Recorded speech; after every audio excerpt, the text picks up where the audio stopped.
O texto chama-se Silêncios e Palavras. Na palavra, a comunicação se realiza. No silêncio, ela se completa. Pois a compreensão se concretiza a partir do silêncio. Há poder em ambos e a sabedoria é usar bem esses dois tempos da comunicação. Dentro de uma composição, as pausas são tão importantes quanto os sons. Uma boa orquestra é aquela que executa bem as dinâmicas das pausas e das continuidades. Mesmo no silêncio da pausa, a canção continua. Não diga as coisas com pressa. Mais vale um silêncio certo que uma palavra errada. O poeta mineiro Carlos Drummond de Andrade recomendava aos poetas: convive com os teus poemas antes de escrevê-los. Tem paciência se obscuros. Calma se te provocam. Espera que cada um se realize e consuma com seu poder de palavra e seu poder de silêncio. A recomendação do poeta é sábia e pertinente. Um poema só é bom, se maturado na sementeira do silêncio. Antes de se tornar palavra, a poesia é a experiência de vida silenciosa. Os artistas sabem disso, e nós precisamos aprender. Demora naquilo que você precisa dizer. Livre-se da pressa de querer dar ordens ao mundo. É mais fácil a gente se arrepender de uma palavra dita do que de um silêncio. Palavra errada na hora errada pode se transformar em ferida naquele que ouviu, também naquele que disse. Há muitos momentos da vida em que o silêncio é a resposta mais sábia que nós podemos dar a alguém. Na pressa de falar, corremos o risco de dizer o que não queremos. E diante de tudo o que foi dito, nem sempre temos a possibilidade de consertar o erro. Palavras erradas costumam machucar para o resto da vida.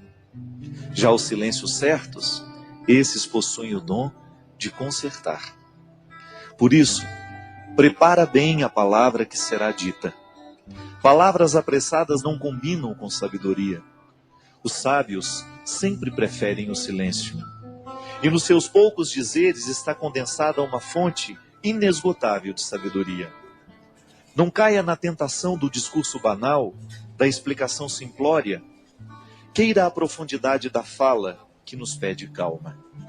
Calma para dizer, calma para ouvir. Uma regra interessante para que tenhamos uma boa compreensão de um texto é justamente a calma. Só assim podemos adentrar nos significados que o autor quis sugerir e, consequentemente, mergulhar no mistério do seu texto. Leituras apressadas podem fomentar equívocos. E equívoco é uma espécie de desentendimento entre o que escreve e aquele que lê. É uma forma de obstáculo para a compreensão da linguagem. Na comunicação verbal cotidiana, isso sempre acontece. Dizemos e não somos compreendidos. Diante do impasse, duas realidades são possíveis. Ou alguém disse com pressa, ou alguém escutou sem atenção. Dizer e ouvir requerem silêncio. Só diz bem aquele que pensou antes no que iria dizer. E ouve melhor aquele que se calou para escutar. A regra é simples, mas exigente. Por isso hoje, neste tempo de palavras muitas, queiramos a beleza dos silêncios poucos. Eu sei que muitas vezes nós somos vítimas das palavras malditas. Não são poucas as vezes em que palavras malditas chegam até os nossos ouvidos. Uma palavra pode ser maldita por causa do conteúdo que ela tem, ou então por causa da forma. Hoje eu estava lendo um texto, coincidentemente, falando da música das palavras. E o escritor estava dizendo que para cada palavra há uma música diferente que nós podemos colocar nela. De maneira que você pode dizer muito dura a alguém, mas você colocar uma música que faça bem ao ouvido de quem escuta. Então a pessoa escuta aquela palavra dura, mas com uma música bonita. Talvez tenha sido isso que Jesus soube fazer o tempo todo. Jesus dizia coisas muito duras, mas a música das palavras de Jesus era extremamente sedutora. Porque ele sabia muito bem que não adiantava dizer as coisas sem musicalidade. Não adianta nada a gente dizer as coisas com braveza. Não. A gente será muito mais bem entendido se a gente buscar música suave para colocar a palavra dura. Você experimenta isso na sua vida todos os dias.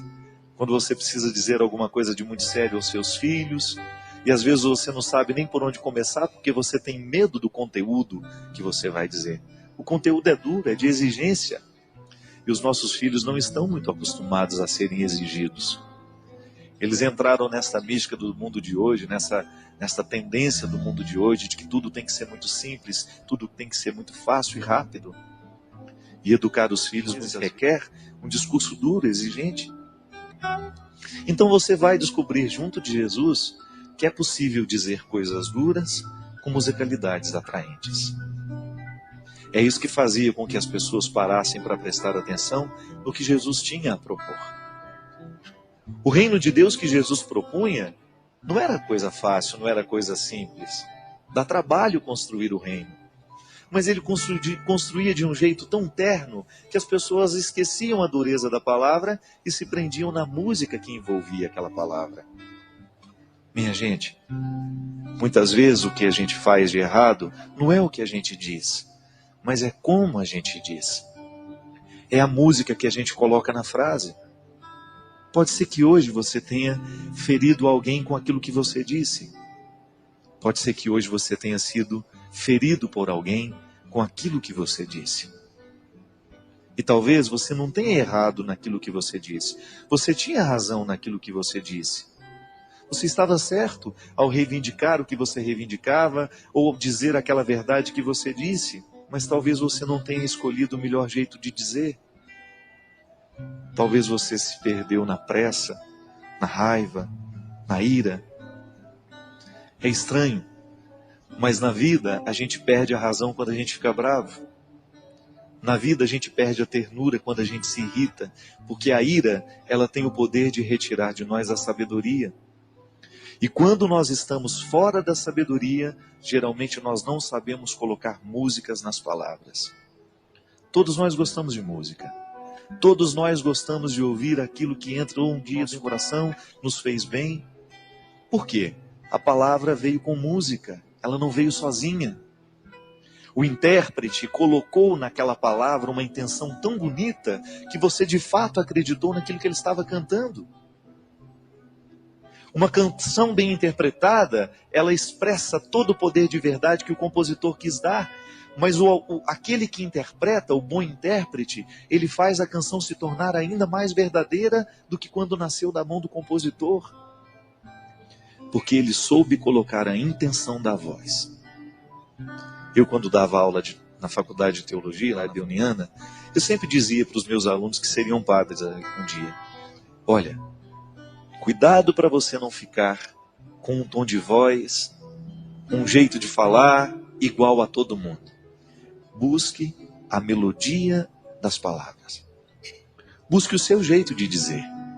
E que o seu jeito de dizer as verdades evangélicas, que o seu jeito de ensinar o evangelho, a palavra de Jesus, as coisas boas da vida, estejam de acordo com aquilo que você verdadeiramente acredita em e identifica como ternura. A palavra pode ser dura, mas a música que envolve a palavra não precisa ser. Porque aí você vai ter um poder de convencer muito maior do que se você estivesse usando a palavra dura com uma capa, uma armadura. Não. Todos nós temos medo de armadura, porque ela nos recorda a guerra. E às vezes, ao invés de colocar melodia, música na nossa palavra, a gente coloca armadura. E aí a gente assusta aquele que nos escuta, a gente machuca aquele que nos escutou.